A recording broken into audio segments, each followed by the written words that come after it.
Great, sir. Very welcome. Thank you. Very welcome, sir. We are going to start with the conference in a couple of minutes, okay?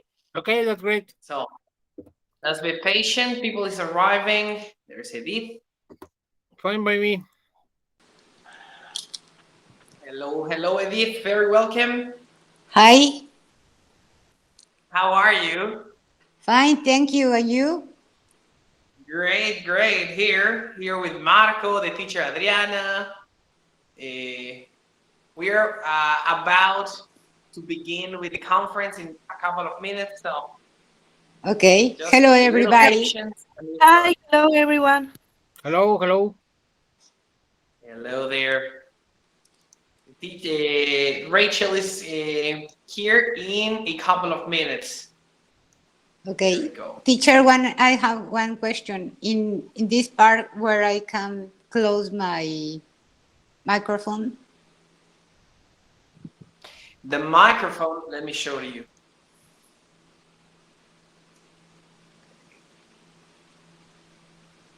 One second. This one, I'm sharing this. Give me a second. There's Aleli.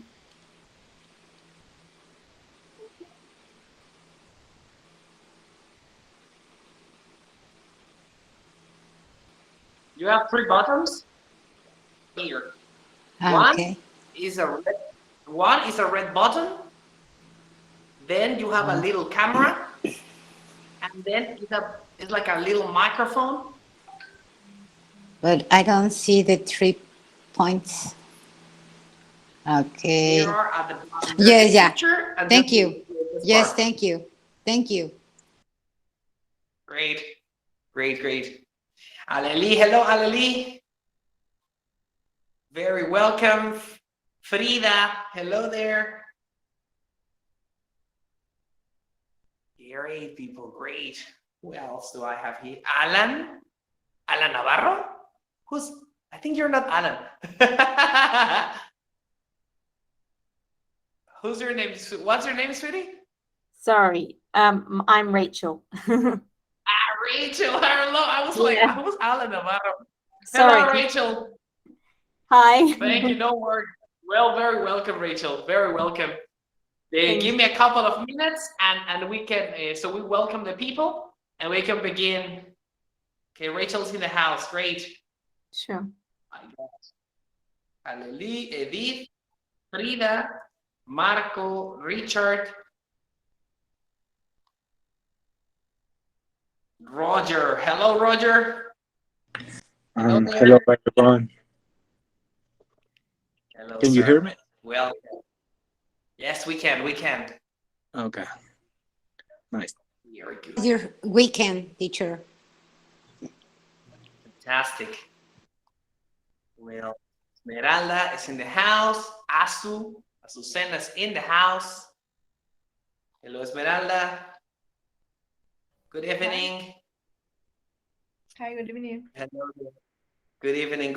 Hello, Azucena. Hello there. Very welcome. Okay, we have 1, 2, 3, 4, 5, 6, 7, 8. We got Laura coming. Armando is coming. Miss Lau, hello there. Very welcome.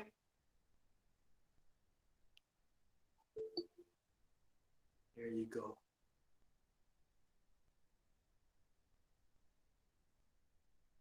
Okay.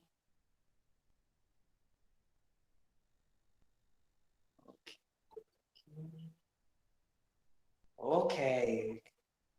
Got Julio, great. The people is coming. Got it, Laura. Teacher Clau is in the house.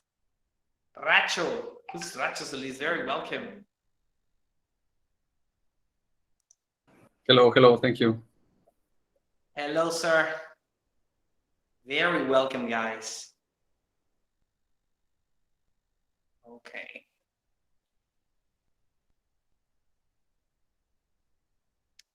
Okay. Well, people, very welcome. Bienvenidos sean todos. Lo que está entrando la gente, pequeña introducción. Mi nombre es el teacher Fausto. Algunos ya me conocen, algunos tal vez no. It's a pleasure. Nice to meet you. Un gusto conocerles. Es un placer verles a todos. Sean bienvenidos. Hoy nos vestimos de gala, hasta de guayabero vengo hoy. Para recibir a nuestra speaker del día, Rachel Hardy. Welcome, Rachel. She is our speaker of the day. And we have this interesting topic. Tenemos un tema muy interesante para esta noche, que es básicamente un poco acerca de cultura, diferencias culturales particularmente. Rachel es nativa de Inglaterra. Enseguida voy a leer un poco sobre su biografía, un poco de su experiencia y de su background. Y pues nos va a hablar un poco, ¿no? Acerca de cómo ha sido la experiencia. Ella, tengo entendido, vive por el momento en México, en nuestro país, y nos va a hablar un poco acerca de la experiencia, ¿no? Ese es el motivo, la razón por la que se llama salsa verde o inglesa. Es un poquito jugar con la idea del choque cultural y lo difícil que es para una persona, en este caso, por ejemplo, Rachel, para una persona que no es nativa de un idioma, aprender otro idioma, aprender otra cultura. Porque recordemos que, pues eso, ¿no? El lenguaje, el idioma, los idiomas son eso, son una representación de una realidad material, es algo que es tangible, es algo que es, que está a nuestro alrededor, ¿no? Y pues le ponemos nombre, y son códigos que utilizamos para comunicarnos, que al final es lo que se busca, poder comunicarnos, poder hablar, poder interactuar. Y pues esta parte, ¿no? De irse adaptando a los diferentes contextos a los que conlleva aprender, en este caso, un idioma nuevo, pues es un reto. So, having said that, let's introduce, now that we have a quorum, big quorum, actually, we have 1, 2, 3, 4, 5, 6, 7, 8, 9, 10, 11, 12, 13, 14, 15, 16, 17, 18, 19, 20 people till now. Rachel, if you have no problems, I'm going to read a little bit of your biography so I can introduce you. And then, well, these are all yours. Please have some mercy. Remember that they are starting. Let's keep the pace. And, well, guys, let's welcome Rachel. Vamos a dar la bienvenida a Rachel. Voy a proceder a leer un poco acerca de, como les comenté, un poco de su biografía, un poco de quién es ella. So you have a better idea, así que tengan una mejor idea de dónde viene Rachel, where she is actually from, right? So, okay. So, here we go. Okay. In the meantime that I open people, there we go. Sorry. I have like 3,000 apps open here. There you go. Well, I'm going to read the biography as hello, her name is Rachel. She was born in Manchester, England in 1992. Her family moved to Bangkok, Thailand in 1993 and worked there as missionaries until 2003, when she had returned to Manchester.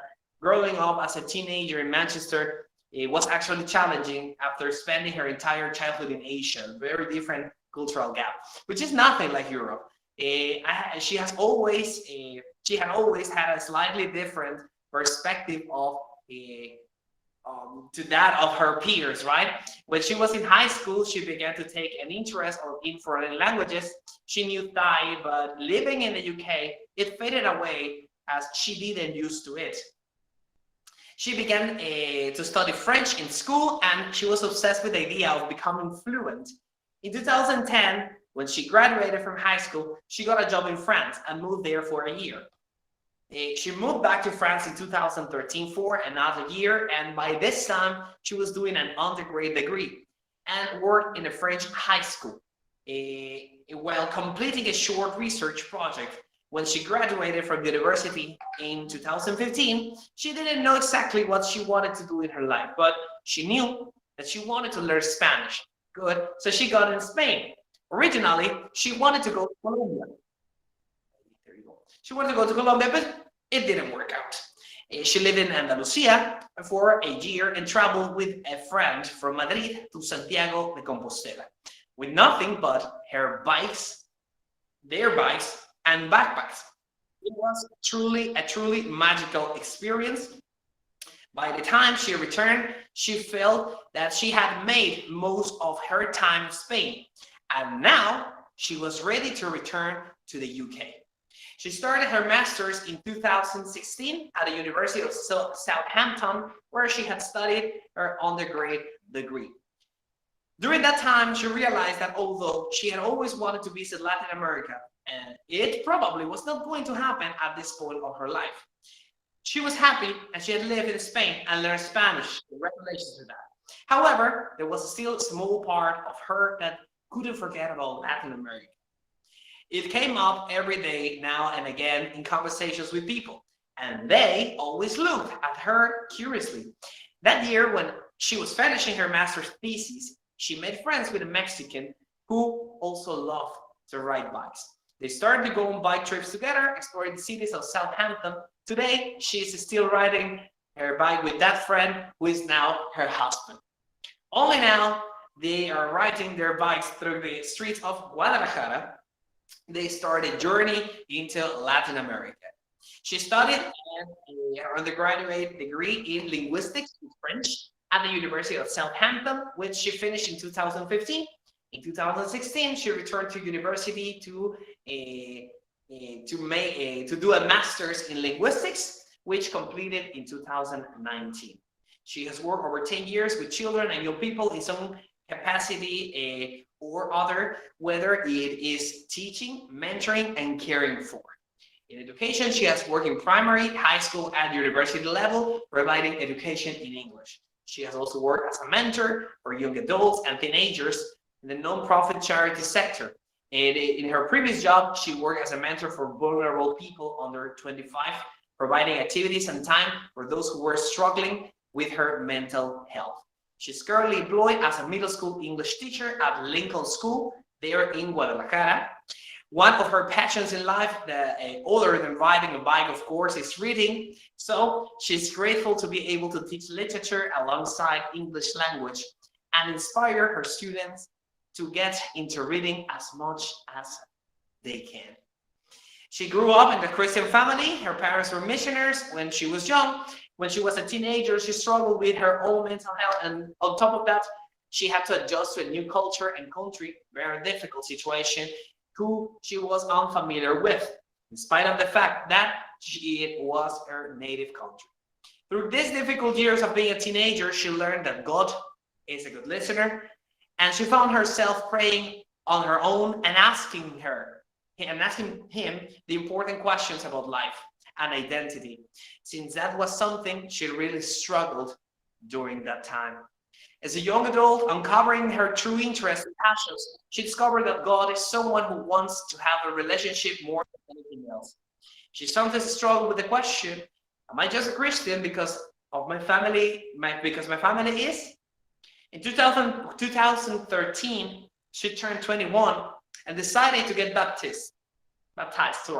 It definitely was her own decision at that point, although this decision was not a magic formula to make life easier or even turn her into a better person overnight. It was a decision that has changed the course of her life for the better, and she knows that in God, she has a friend and guiding source of wisdom for life. We congratulate to welcome Rachel. Rachel, the microphone is all yours. Very welcome. And we hope that our students enjoy as much as we do of all the message that you have to give us. Thank you very much. Please, guys, welcome Rachel Hardy. Thank you so much for that welcome. I just thought I would talk to you guys today a little bit about my experience coming to Mexico. So I'm just going to share my screen. Hang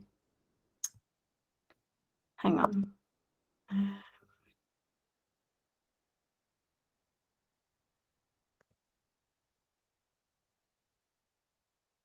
Can everybody see this? Yes, we can. Yes. Yes. Okay, Keep going, UK. great. Okay. So yeah, obviously, because of the introduction I've just had, I don't need to tell you why I really moved to Mexico. I mean, partly it was because my husband is from Mexico, and also the stuff that I was interested in Latin America. But I think we'll just dive right in. And for those of you who don't know, I'm going to explain a bit about the UK, what the UK is. So this is a map of the United Kingdom. You can see there are 4 countries in the UK. There's Scotland, which is in the north, England, which is where I'm from. My city is like somewhere here, Manchester. And there's Wales and Northern Ireland. So this is the Republic of Ireland, and it's not part of the UK, but it is right next to Northern Ireland. So altogether, these countries make up what we call the UK. And often people can get a bit confused because they think that Scotland and England and Wales are all the same country. But actually, if you ever visit these countries, you'll know that it's quite a hot topic. Like, you shouldn't confuse them because they are separate countries. And there's been quite a long history of them wanting to have their own independence. So just let me know if I'm talking too fast or if I need to change the speed or anything like that. So yeah, the flag of the UK is called the Union Jack, and I'm sure you've seen it. It's very famous. It's actually made up of different flags. This is the England flag, the Scottish flag, and the Irish flag. So this is what the original Union flag looked like in 1606, and now it's been adapted to what it is today. We have an estimated population of 67 million people. That was taken in 2020, which is quite a lot of people considering the size of our country. Like, it's quite small, quite significantly smaller than Mexico. And our capital city is London, which is here in the south. And some other major cities include Birmingham, which is here, Manchester, Glasgow, up in Scotland, Liverpool, which is here, and Leeds, which is just across. So these are a few things, images that make us what we are. Here we have a cup of tea, which you may have heard is the classic British thing. We have this any time of the day, maybe like multiple cups throughout work. I myself, I can't go through the afternoon without a cup of tea because it's just such a normal thing to do in the UK. If you want to like take a break at work, you have a cup of tea with someone. If you meet up with your friend, the first thing they might do is ask you if you want a cup of tea. So I have a lot of tea bags in my house because my parents and my friends who come from the UK will bring them every time they come to visit. It's like the first thing I ask for. And here you have famous fish and chips. I have to say, it's not my favorite food, but it is nice if you get like a good restaurant or a good, we call a place that sells fish and chips a chippy. So normally every like neighborhood will have a chippy, like a local chippy. And even better if you live by the beach, because eating fish and chips on the beach is a very classic British experience. So if you get a good chippy, then it's quite good. If you get a bad chippy, like, it's usually very greasy and fatty and not very pleasant. Another thing that's different about us is that we drive on the right. So that's different to most of the world. And yes, that was a bit difficult for me when I first came here, getting used to driving on the other side, getting used to looking at the traffic coming from a different direction.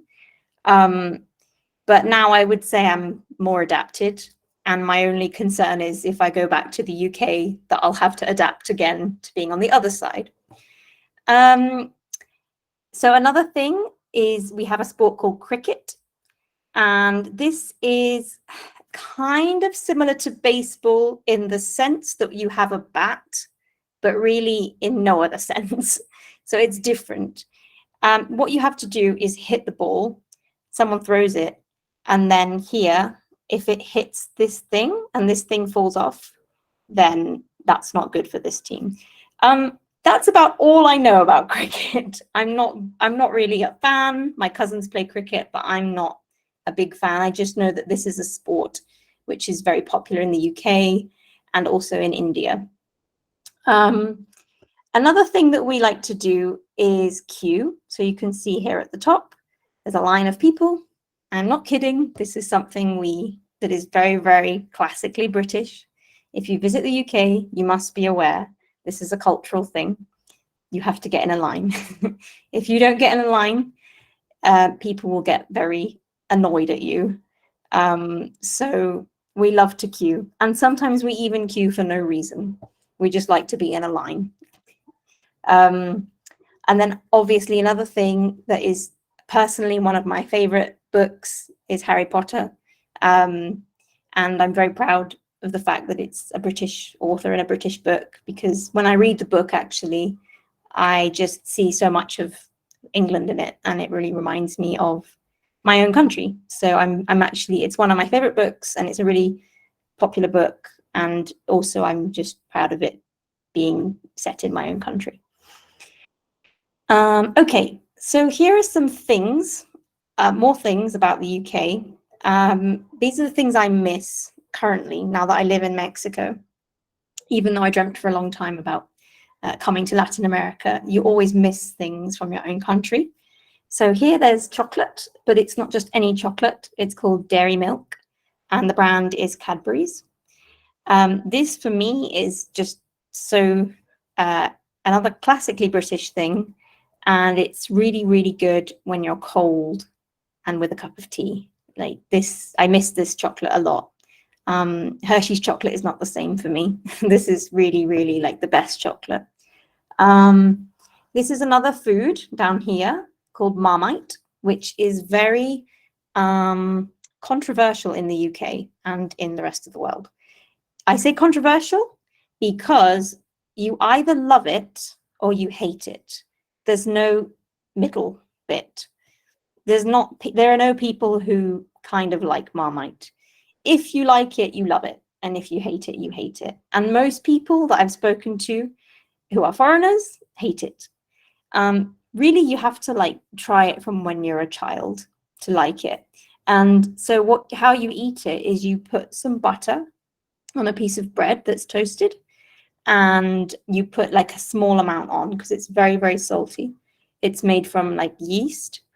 And it's, again, really good for a rainy day when it's cold, because it's cold in the UK a lot and it rains quite a lot as well. So this is like what we call comfort food. This is a picture here in the middle of it's called the Bargate, and it's a historical archway in my town, Southampton, which is where I studied. And I don't know, I just think this photo really, for me, captures that feeling of being in the cold when it's just rained and you want to get home, but you're walking through the city centre and you're just happy to be walking around and it's not raining. That's a feeling that you get in the UK when it's just rained, but it's not raining anymore. You feel like you feel kind of happy to be out of the rain. And I don't know, I just think the streets look prettier when it's rained in the UK. So yes, this photo for me is an area of my city that I really miss. Another thing that I miss is autumn, which is what we in the States you would call the fall. And it's, October, November, and it's when the leaves start to turn red. And I really miss it because it's just such a beautiful season. And in general, I miss the seasons because it's something I've noticed is not, doesn't really happen here in the same way. So I love those images of the trees. This is a place called Cornwall, which is in the southwest of the UK, and it's like a beach town. And it's very, very beautiful. It has, you know, these nice houses we call cottages. So they're like summer homes, and it's by the beach. So you can see here that this is a fishing town, and I think it's just such a beautiful place to be. And finally, another thing that I miss is asparagus. So many people think that we can't really grow anything in the UK because it's cold, but that's not true. We have seasons, and from April to May, we grow asparagus in the UK, and my grandparents have a farm, and this is a picture of the asparagus from their farm, which is really delicious. So I miss that a lot as well. Okay, moving on. I'm just going to give a few anecdotes about the Queen, because obviously she's a very important part of British culture, and she was very important for us. Obviously, she's recently passed away, which is sad for us as a nation. And she reigned for almost 71 years. So this is the longest reign of any female monarch in history. And obviously for the UK, that was a very long time for them too. She's pretty much been the Queen for as long as most people can remember. And certainly in my lifetime, she's always been the Queen. This is something interesting that I didn't know before I came to Mexico, but I heard many people referring to her as Isabel, which I found out is the name that is given to her in Spanish-speaking countries. It's basically the Spanish equivalent of her name, which I found out. So my name obviously is Rachel, but in Spanish, many people call me Raquel because it's easier. So that's an interesting fact that I learned because at first I didn't know who they were talking about when they decided to talk about Isabel. But yes, so another thing that the Queen would do a lot is around Christmas time, she would always give a speech. This is quite an important moment in Christmas in the UK. I can't go into a typical Christmas because that would take more time, but usually on Christmas Day, people, you know, they're with their family, they eat a nice dinner together, you're inside because it's cold, and in the evening you put on the TV and you watch the speech, and it's normally about 10 minutes long. And in that speech, she kind of summarizes some things that have happened in the year, some highlights of the year, some moments that have been challenging. And all in all, she kind of motivates the country, congratulates us as citizens, and addresses the country, basically. The Queen's speech is always something that I have really enjoyed because the Queen has a very strong faith in God. And during her speech, she always refers to God and her faith, which I think is a really nice thing that she does. And also, I just think it's very encouraging for the country to hear that speech once a year. So really, the Queen has been a symbol for us. And it's very sad that she's passed away, but she did live a very good, long life. And we're all quite pleased with how she was as a queen. One personal anecdote, I know that the Queen likes to receive letters because when I was 6 years old, I decided that I wanted to write a letter to her. So I asked my mum if I could make her a card for her birthday. So I made her a card and I sent it to Buckingham Palace. And at the time I was living in Thailand because my parents were missionaries. And I actually received a letter back from Buckingham Palace with the address and the stamp and everything. And I don't have that letter anymore, unfortunately. But I remember feeling that feeling of amazement when I received the letter in Thailand, that she had actually bothered to send it all the way there and reply to my card that I sent. So yes, that was another personal anecdote of why I really feel a little bit more of a connection to the Queen. Okay, so as Fausto said, I was born and raised in Manchester, and this here is my city. And Manchester obviously is well known for two major football teams, Manchester City and Manchester United. Shopping, so there are many shopping malls in Manchester. And historically, this was a city of industry. So things like textiles, and it has lots of canals, which are like artificial rivers, because historically people would bring products into the city through boats on the canals. So it has a history of being an industry city. And also artists, so that's art and also music. So there's lots of musicians from Manchester. So I don't know if anyone knows of Oasis. Back in the 90s, they were popular. They're from Manchester, and also the Smiths, who are, well, that was from a long time ago, but they're still, you know, quite popular today. So yes, I moved to Southampton, which is this city below by the sea. This is a port. I moved there in 2011, and I lived there for 10 years. So I also have quite a strong connection to Southampton because it's been my home as an adult for quite a long time. And yes, I studied my undergraduate and my master's there in linguistics. And I really, really enjoyed living there. I had a really great time studying in that university. Here's a fun fact. There's a really large club in the University of Southampton called the MEXSOC. So we have in universities in the UK, we have societies. So that's where you can join and meet people and make friends. And the MEXSOC was basically the society where Mexicans, like foreign students, would meet and have parties. And it was one of the best societies there because there were over 300 Mexicans when I was there. And I guess that is growing because the university is growing, getting bigger. And that's kind of partly why I met my husband, because he was part of that society. So obviously, this is just something my husband said to me earlier. He said, oh, Southampton is the city of love. And I thought it was funny because obviously Paris is usually referred to as the city of love. But in my case, it was Southampton. So here are some photos of us. And I can explain kind of where each part is, because these are all photos from the UK. So this was the year that we met in the UK. And this was the first bike trip we did. We went to Stonehenge, which is, it's about 45 minutes away from Southampton. And we went there on our bikes. And I think it took a little bit longer to get there because we were cycling and it was really cold. But something funny about this was that my husband, his name is Alan, always wanted to see Stonehenge. Like, it was a dream of his from when he was younger. He said he looked at it in books and stuff, and he was really fascinated by it. And I lived next to Stonehenge for about 10 years, and I never bothered because I don't know, I just kind of thought, it's just a bunch of rocks, you know? What's interesting about that? But actually, it was kind of fun when we went there.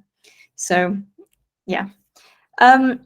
This photo is kind of in the middle of the UK. It's in an English countryside, and they grow lavender in this place. So we went here on a trip.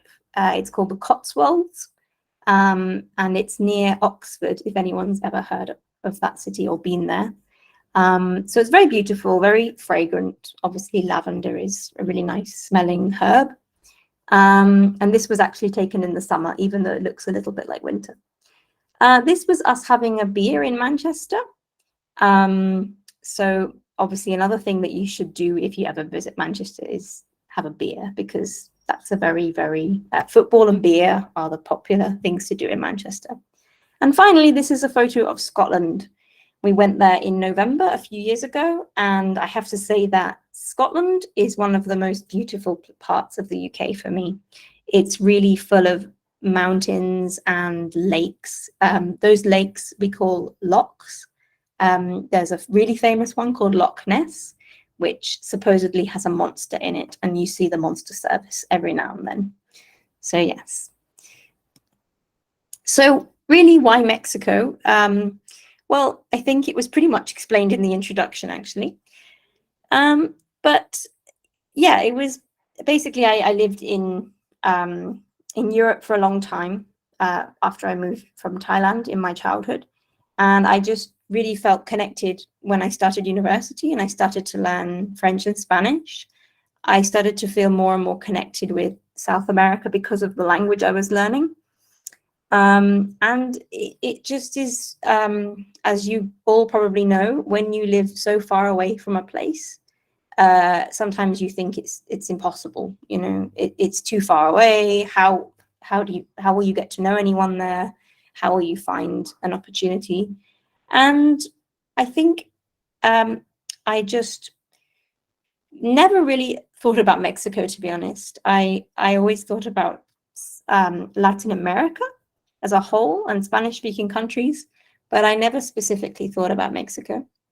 But basically, I moved here in August 2021, which was last year, after a long time, like in the pandemic, waiting to find out what would happen with travel.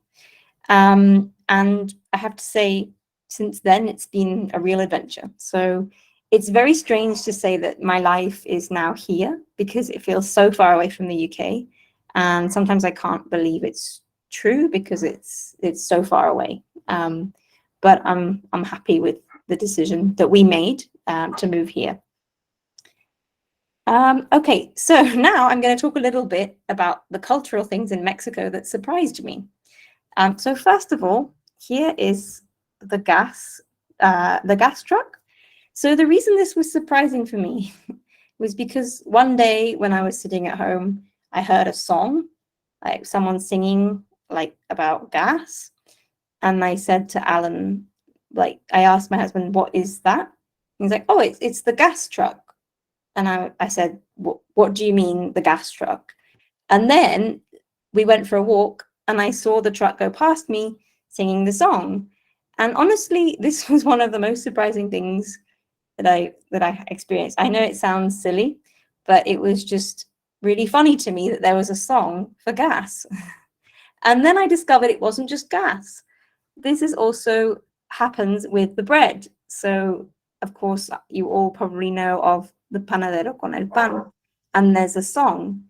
And honestly, this is one of my favorite things about Mexico, that there's not only a car that drives around with bread at night in case you get hungry, but also that they sing a song and they tell you all the different kinds of bread they have in the car. It's legendary. So another thing that I found very funny was salsa inglesa, because it's very similar to a sauce, like a salsa that we have in the UK.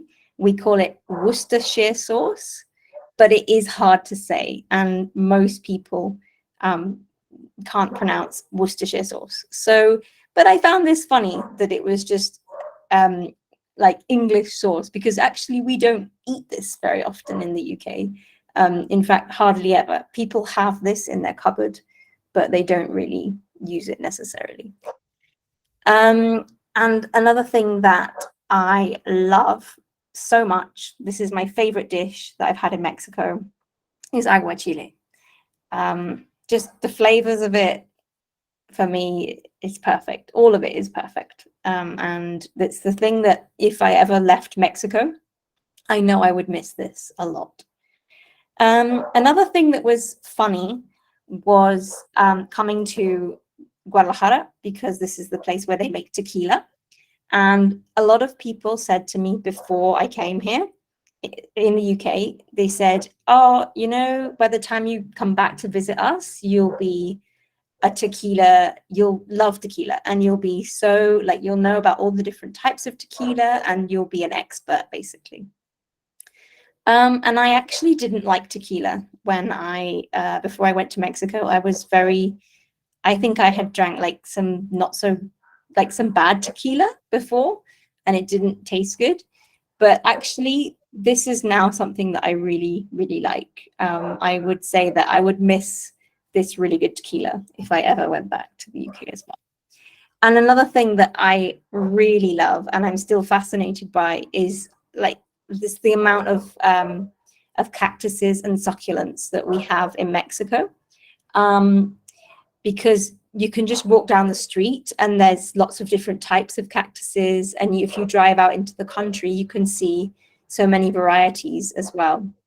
And it just never fails to like, you know, I'm always interested when I see lots of different types of cactuses, because you never see that in the UK. Okay, now I'm just going to say a bit about some of my favorite moments that I've had in Mexico so far. So I actually visited Mexico in 2019 before I moved here with my friend, because she lives in Chihuahua. But we actually visited the south of Mexico. We visited Bacalar, which is in, it's really, really close to like the bottom. Or I don't know if you know of it, but it's near the beach basically. And I was absolutely fascinated. This was amazing, this lake, the color. And here's another photo of it in the morning.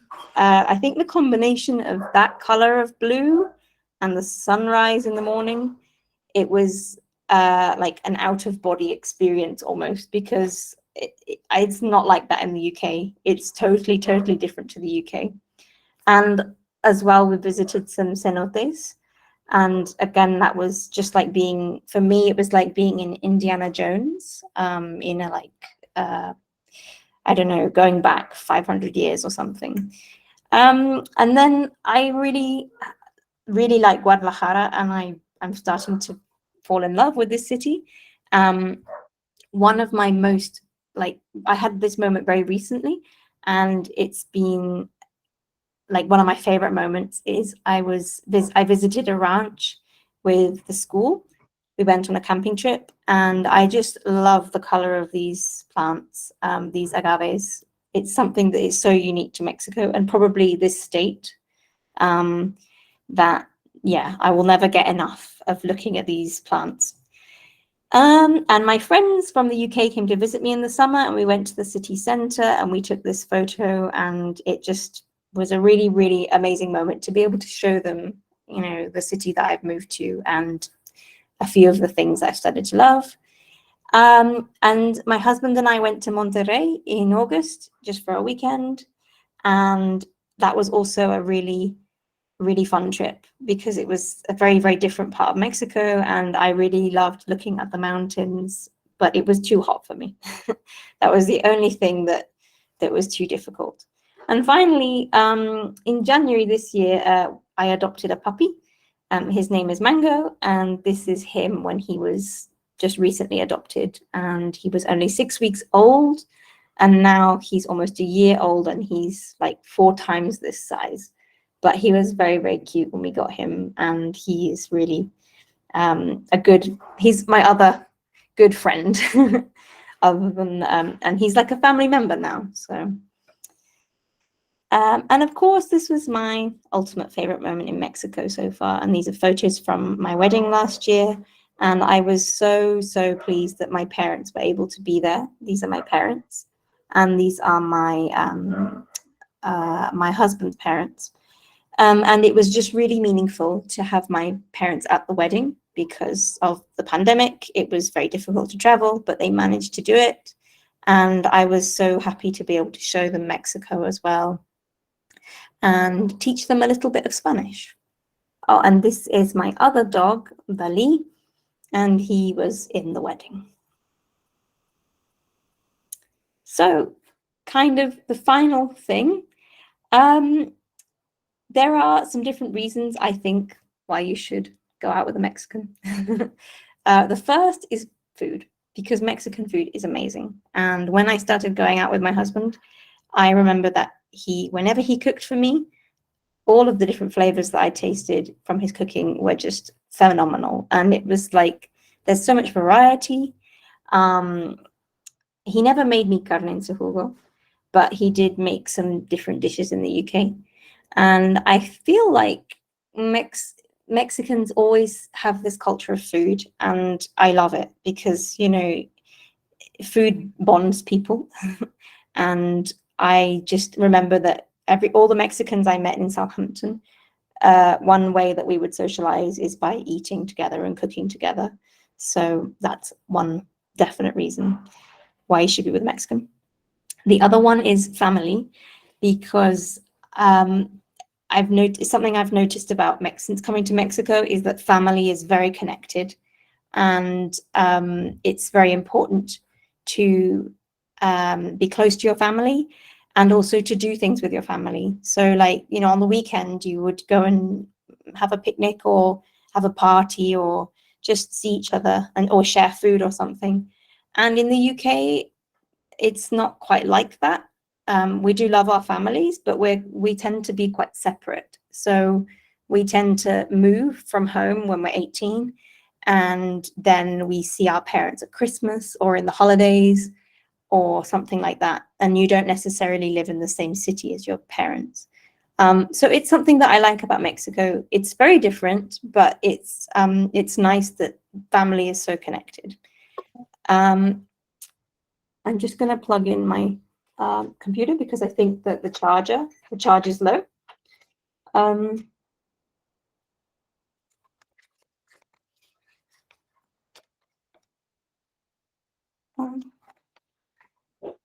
Sorry, I can't find.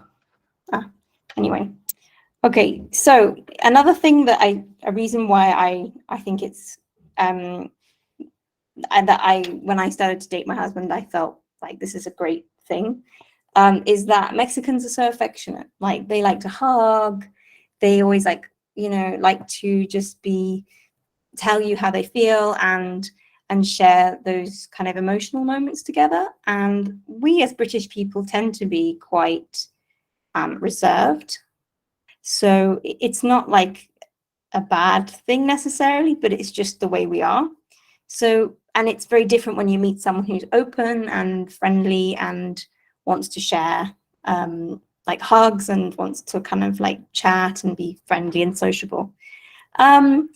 Another thing is that Mexicans can party and love to party, and Mexican parties can go on all night, and I love that because it's has so much energy to it, and you never get bored. And finally, for me, it was a great adventure. Like to think that I was connecting not just with my own culture, but with another culture that was so different from my own.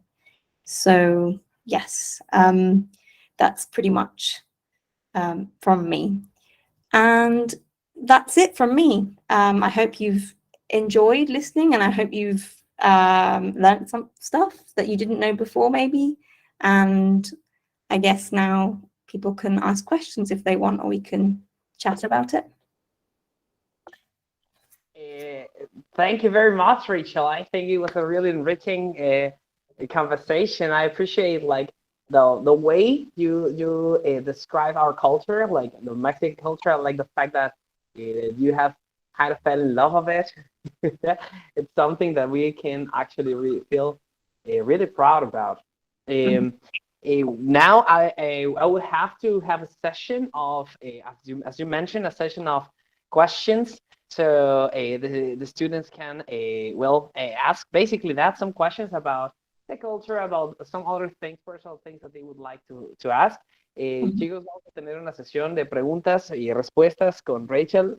Cualquier cosa que deseen preguntar, veo que ya hay dos personas interesadas, Racho, Laura, que bueno, pueden hacer sus preguntas en inglés o si no se sienten todavía pues listos, no pasa nada, puede ser en español. La idea es que, de hecho, Rachel habla español, entonces, cualquier cosa, aquí apoyamos, ¿no? Entonces, pues vamos a empezar con las preguntas conforme va teniendo el orden. Por favor, no baje su mano hasta que les toque hacer su pregunta. Y pues bueno, empezamos con Racho. Please, go ahead, Racho. Thank you, Fausto. Okay. Hello, Rachel. Thank you for sharing all this with us and for being here. And Fausto was mentioning at the beginning of the conference that you were more like interested into Colombian culture and country, and I was wondering like why specifically Colombia? Because sometimes certainly we have a country in our minds which is like, oh, I don't know why I want to go to this country, whatever about this country, and I was wondering like why Colombia in you, right? So why was Colombia so attractive to you? Or it is still, I don't know. That's a very good question. I'm just a little bit concerned that my computer is not charging and I need to plug it in, but this is not my computer. So I'm going to see if my husband can find the charge for me. And it will just take 1 minute. I'm so sorry, but I don't want to run out of battery midway through the conversation. That's fine. So No worries. I will be there in 1 second, and I will answer that question. Sure. Well, in the meantime that she gets ready, guys, remember that these conferences are happening once a month. Acuérdense que estas conferencias estamos tratando de traerlas pues una vez al mes, como para que también tengan esa parte, ¿no? Esa experiencia de lo que es pues tratar con una persona que es nativa del idioma. Obviamente que todos estamos, bueno, nosotros todos estamos aprendiendo todavía y estamos desarrollando nuestras habilidades. Entonces, si hay algo, por ejemplo, que creen que ya se haya mencionado, no pasa nada. Lo importante es que participen y que interactúen, ¿no? Pues, digo, para tener un poco más de esa experiencia. Y pues bueno, Rachel, I don't know if you're ready. Yeah. Sorry, I paused it now. Great. So yeah, your question is interesting because actually the reason why I wanted to go to Colombia was kind of superficial. Because basically I applied to this company called the British Council. And normally they can give you like jobs if you're as an assistant teaching in a school in different countries in the world. So basically you have to apply to Latin America, and that's kind of a lot, like that's a large amount of, like it could be anywhere in Latin America. And they don't tell you in the application process. You go to an interview and they don't tell you where you're going to be. But in the end, after I had the application, after I had the interview, they said, oh yeah, we're working on it. We don't know where you'll be. And then around March, they told me that I would be in Colombia, that they had a job for me in Colombia. So the job would start in July, they said. And so then that's when I started to think about Colombia, because I knew that there was a possibility of working there. So then I started to Google everything, and I was, like, oh, salsa, all these cool things, because I like to do salsa before. But really, it was very random. Like there was no reason other than I had a job interview and they told me that I could work in Colombia. But honestly, I haven't really thought about going to Colombia since then. And now I am so glad that I moved to Mexico, because it's such a fantastic country, such a like an interesting culture and such a strong culture. The more I see of Mexico, the more I realize that in Latin America, this is like a really strong culture, like the food, the history, all of that. So I don't know, maybe I will go to Colombia one day, but it was very random. Okay, I see. Okay, thank you, Rachel. Thank you, Rachel. Thank you, Rachel. Let's move on to the next question with Laura. Please go ahead. Microphone is yours. Thank you. Well, I had a question prepared, but my actual question is, which house of Harry Potter world will be your house? That's more interesting, I think. That's a good question. And the answer is Ravenclaw. I don't know if anyone else wants to share their houses, if they're Harry Potter fans. I'm super fan, so yes, I'm Slytherin, but I want to know. Yeah, so no, it's good. I always thought it would be Gryffindor, but it's Ravenclaw. Great. Everybody loves Harry Potter. We almost everybody, I would say. Great. Thank you very much, Laura. Let's go on with Alberto. Adal, please go ahead. Hello. Well, my question is, where did you get married exactly in? And if you had some kind complicated situations by the difference of cultures between Mexico and England when you got married. So we got married here in Guadalajara. There was a place like a garden, an events garden, kind of in between, like on Periférico somewhere, in between Tlaquepaque and Zapopan Sur, I think. I'm not exactly sure on the location, but basically it was interesting because in the end we only had 2 guests from the UK, which was my mum and my dad. So it was a little bit disappointing because I had always imagined that I would have my sisters there and my friends and have a big party, you know, especially in Mexico where everyone is they love to party. But actually, I would say the biggest issue was language at the wedding because we did a live stream on like Zoom for my friends in the UK, and we had to make the ceremony bilingual because none of my UK guests speak Spanish. So that was, I guess, the most complicated thing culturally, because obviously when you have a bilingual ceremony, it takes double the amount of time. So we had to make the ceremony pretty short. I personally wanted to have like lots of different songs and music, but in the end it was kind of short because it was double the length of time.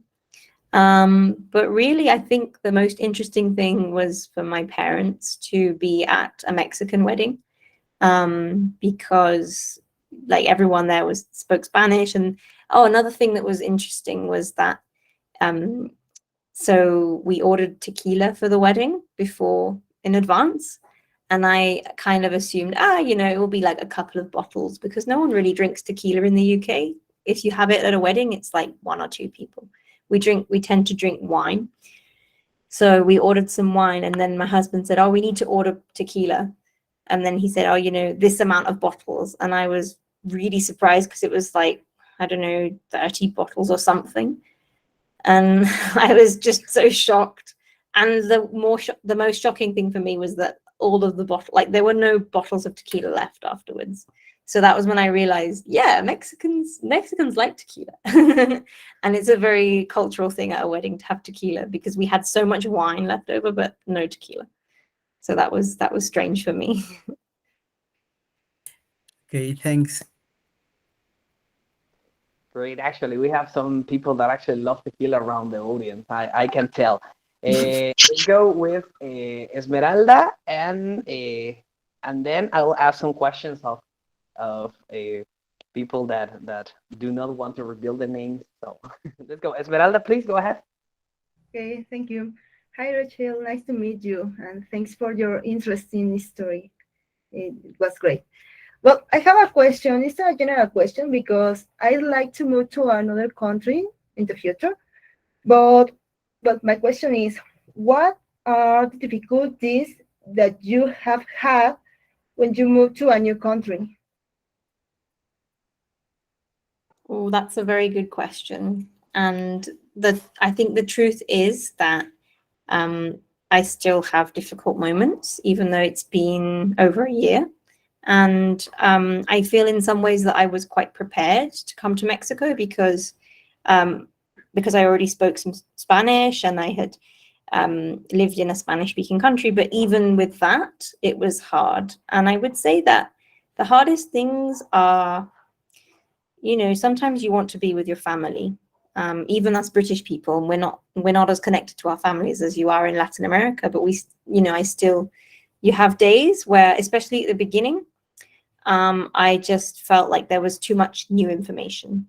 The thing I said about the gas truck was funny, but it's stuff like that just takes you out of your comfort zone and makes you realize that you're a foreigner. And I think that's hard to deal with because people see you differently as well. So not only are you trying to adapt to new things and new information at all times, like people are also viewing you differently. And that can be really hard, especially when you just want to adapt and you want to feel normal. But I would say that one of the things that's really important to do, especially at the beginning when you move, is to take with you some things that remind you of home. So like, I don't know for me it's tea. And like pictures of my family and like things that remind me of the UK. Like pictures, I think, are very good things to have with you because it reminds you of where you're from. And also to keep in touch with your friends and family. Don't lose touch with them. People would say to me at the beginning, no, you need to make friends with other people. Now you're in Mexico, you need to like start making friends as soon as you can. But the truth is you need your friends. And now we have Zoom, we have WhatsApp, we have all those methods of communication. Like it's really important to stay in touch with your friends and your family, even if there's a time difference, because it's, you need it for yourself and your well-being. But I would also say another thing that was important that people did say, oh, you need to, you know, try to make friends, even if it's hard. And it is challenging because not just the language barrier, like the cultural differences at times is like, you know, you can't always, you don't know what interests them because it's, you know, there's things you're not aware of.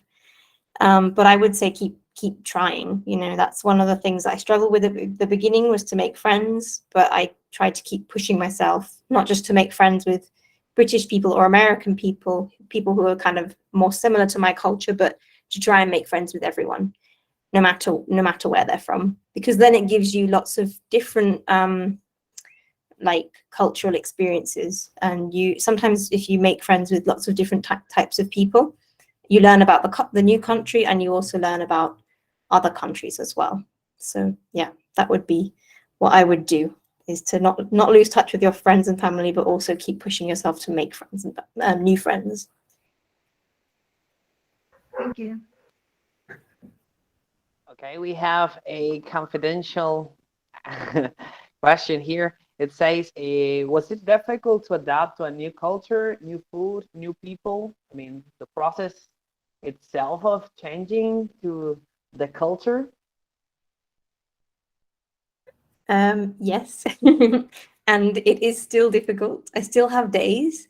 I think what's good now is that I have a routine, I have a job, I have a very like good routine in life, and I'm making friends at work.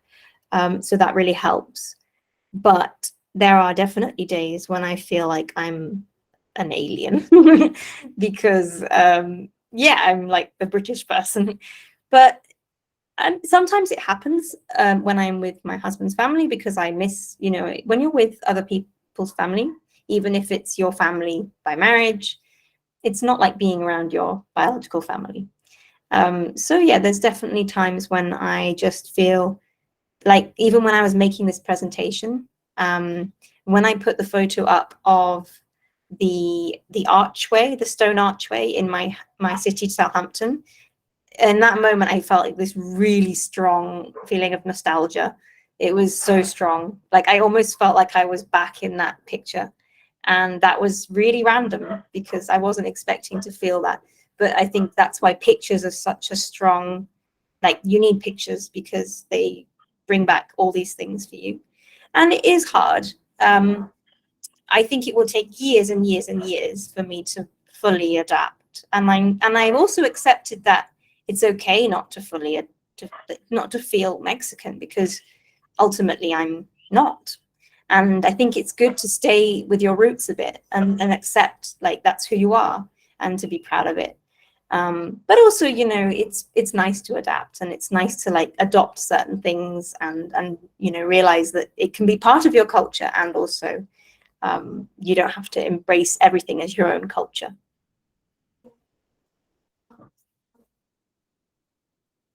Thank you.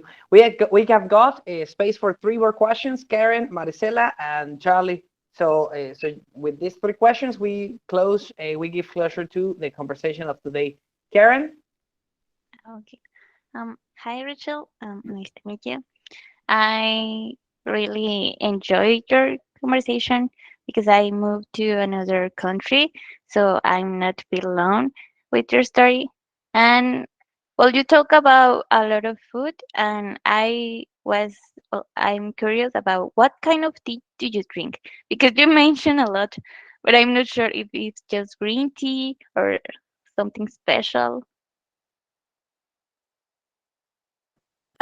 So we actually drink black tea in the Oh. UK. Sorry. Oh.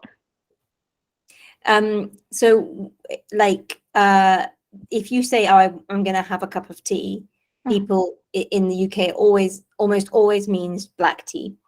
But so green tea is, I mean, people do drink it as well, and they drink herbal teas. But I remember one time when I first met my husband in the UK and I said, oh, I'm going to have a cup of tea. He said, oh, are you sick? And I was so surprised by that response because it was just such a normal thing. It's such a normal thing to say. It's like saying, I don't know what the equivalent is. Like, I'm going to have a beer. A cold here in Yeah. Mexico, maybe. Yeah. It's like saying in the afternoon, it's hot, I'm going to have a cold beer. Obviously, we drink it because it's usually cold in the afternoon. But yeah, and we don't drink herbal teas as much. We usually drink black tea and we drink it with milk. So it's kind of like, it's a bit strange. I mean, not everyone. I gave it to my friend here. She's Mexican and she was so confused. She didn't understand what it was. And did But you put some sugar or just black tea with milk? no, I put sugar in it, yes. Oh. But I know that there's a lot of people in the UK who think that's wrong. That you shouldn't put sugar in it. But, yeah, I'm I different. tried. Thank you.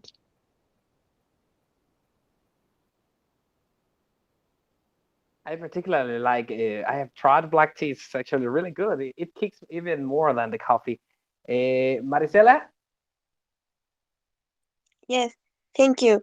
My question is, what do you like most about Mexican people?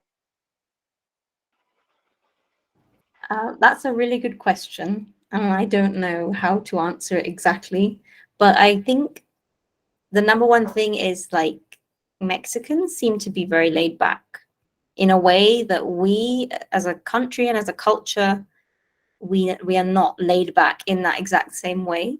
Like what I mean is just like, this can be really great and really frustrating for me at the same time, because I found in Mexico, like if plans happen, it's very vague. It's like, oh yeah, we should meet up.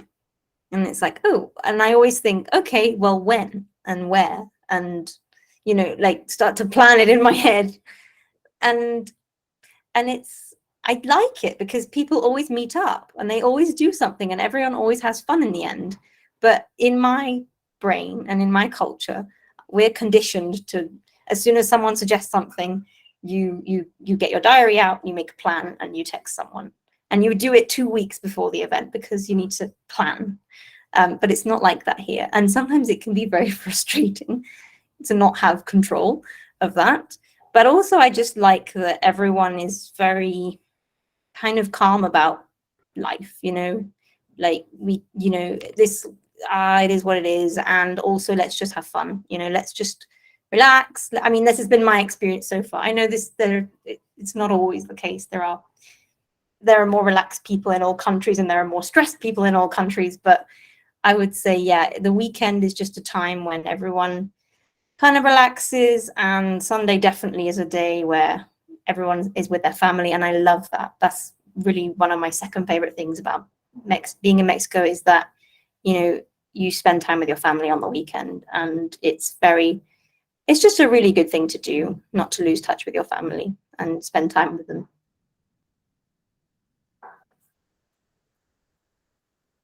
Thank you. Thank you, Maricela. And well, let's go with Charlie to end up with the questions and answers. Nice to meet you, Rachel. Thanks to share an awesome presentation. I have a question. If you have a child, it will be Mexican or English?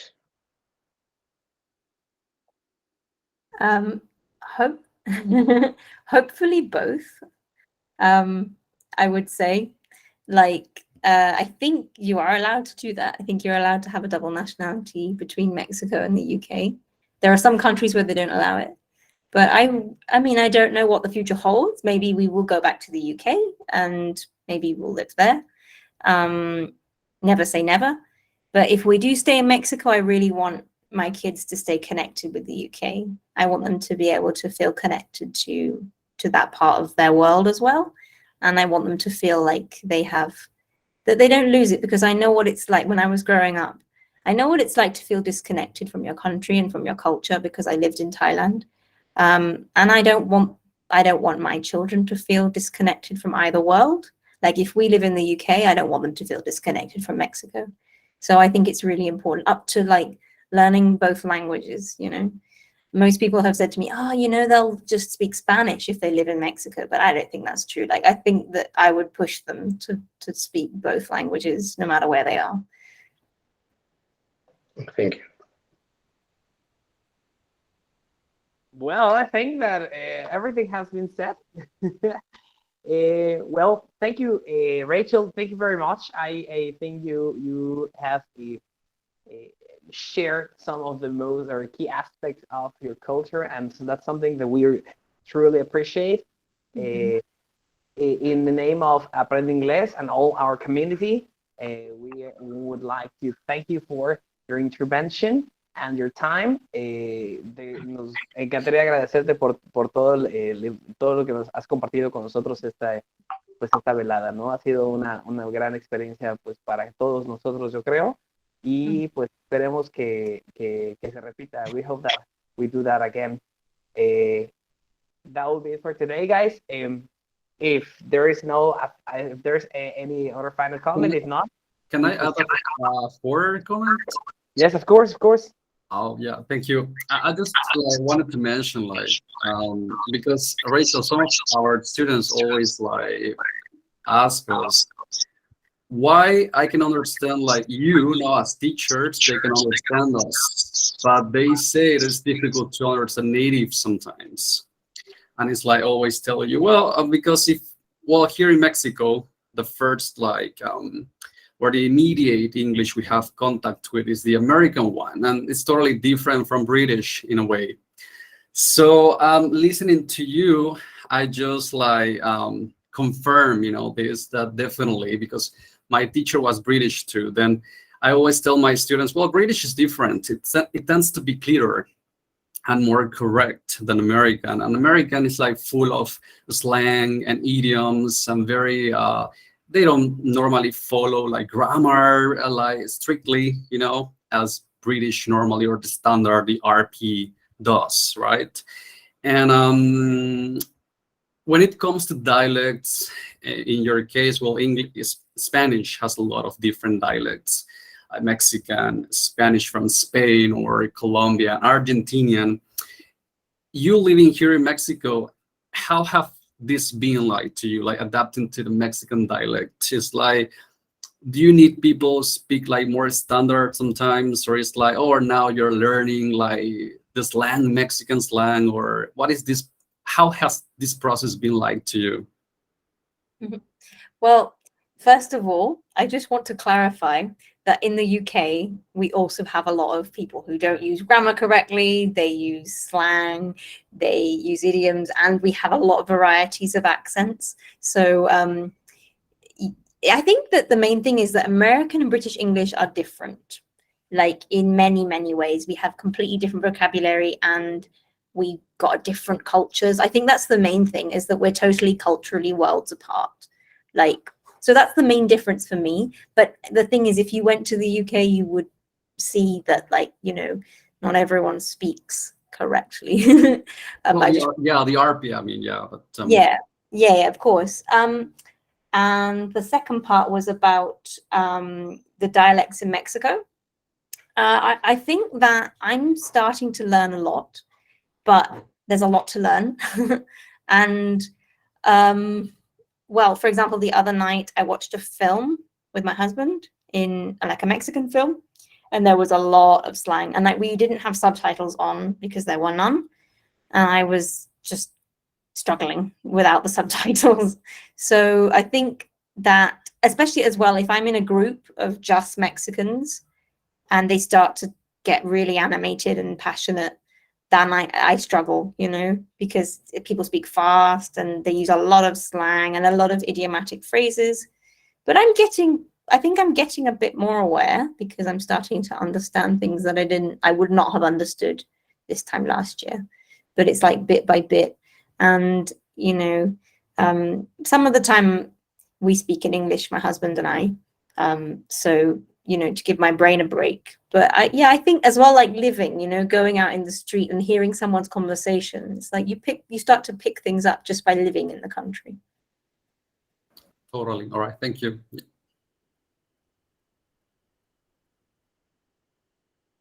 Well, thank you very much.